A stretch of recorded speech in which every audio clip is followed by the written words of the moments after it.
Patuloy pa rin at nananatiling tahimik sina MC at Lassie tungkol sa pagkawala nila bilang co-host ng noontime show na It's Showtime. Kusang loob na nagpahinga sina MC at Lassie kaya hindi na sila nakikita sa Kapamilya Noontime Show. May kinalaman nga ang paninita ni Vice Ganda kay MC sa outing nilang magbabarkada sa hindi pagsipot ni MC at Lassie sa It's Showtime. Hindi na nasilayan sina MC at Lassie sa It's Showtime ilang araw matapos lumabas ang vlog ni Vice. May mga nag-uudyok kina MC at Lassie na wag nang bumalik sa It's Showtime. Napuno ng komento ang vlog nila patungkol sa saya umano nang nakikita ngayon kay MC dahil wala nang nagkokontrol sa kanila.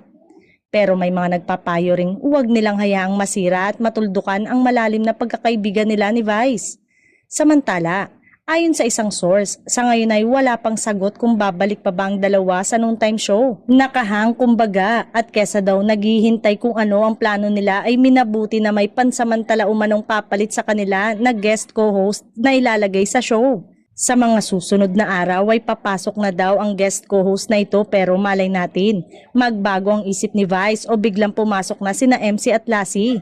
Abang-abang na lang tayo mga ka-showbiz.